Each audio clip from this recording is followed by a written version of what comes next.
He's the face of calm when there's chaos and leads with a level head under tremendous pressure. In a rare one-on-one interview with Police Chief Calvin Williams, he sat down with me to talk about his love for the city he serves and what needs to be done to bridge the gap between police and the community. He's the city of Cleveland's 40th chief of police, but as a young college student, Chief Calvin Williams told me being a police officer was not on his to-do list. Tell me, what attracted you to law enforcement? That's a good question, Danita. Actually, it came to me as a dare. My best friend and I were in college at Cleveland State University, and he saw an announcement for the Cleveland Division of Police. You know, come take the test, be one of the men and women of the Division of Police. So he kept nagging me, you know, I dare you. You know, I can get a better score than you. Come on, take it, take it. So we signed up. Both took the test, went through all the process, and both got our letters at the exact same time. And I said, okay, am I really going to do this? Then talked to my family and, you know, talked to some other friends and decided to give it a try. We know that you have a big drive to recruit police officers. Yes. Would that same man, in the culture that we are in today, would you still want to be a police officer today, and why? Yeah, I mean, I would encourage people to get involved in a system that has a huge impact on a lot of people's lives, especially people of color.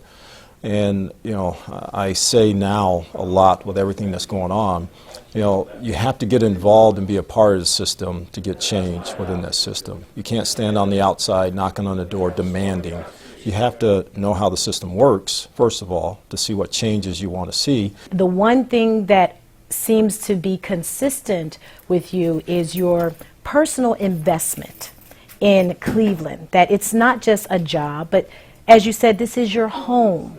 How does having such a personal investment in the city, having that high level of care that you bring to your job, are there cons to that? Is there a disadvantage to being so attached? Sometimes it's hard to kind of let things go. You know, sometimes it's hard to hear that negative from a lot of folks, you know, and I look at them going, what's there to really complain about? It's not a bad city.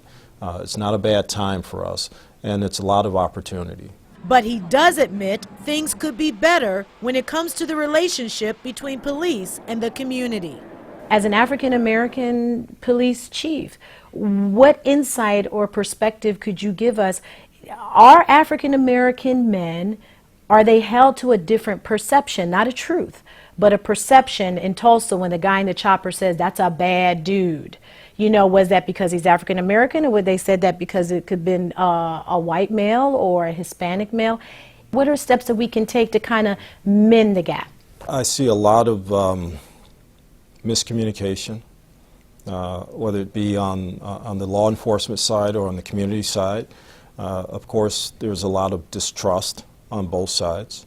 Being an African American here in the city, being the chief of police, you know, I see it from both sides. You know, like I said, I have a 26-year-old son.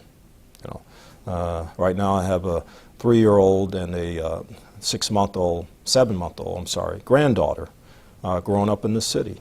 And, you know, I want them to be safe and secure in the city. But I also have 1,500 police officers of different races and nationalities that I also want to be safe in the city. Both sides have to kind of take it down a notch. You know, the citizen, and not aggravate the things by, I'm not doing anything, why you bother me, and the officer by not elevating it also to the point where you do what I tell you to do, you know, I'm the person in control. So we have to have more communication. People have to be more understanding.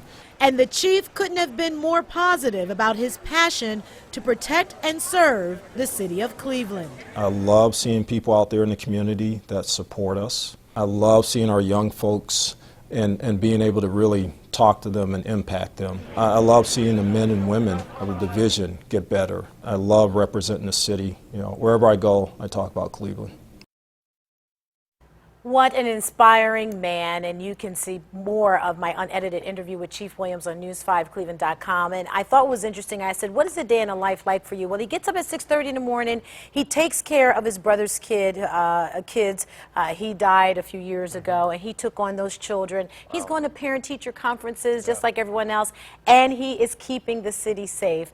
And he really has a heart for Cleveland, and he loves the people that he serves. It's good to see the man behind the badge. It's Yes. good to see somebody that Cleveland means so much to him. Yes, you can tell. Yeah. Like that personal investment he talks about, it's very genuine. For the first time, I feel like we got to know him. Yes, tonight. yes. Nice job.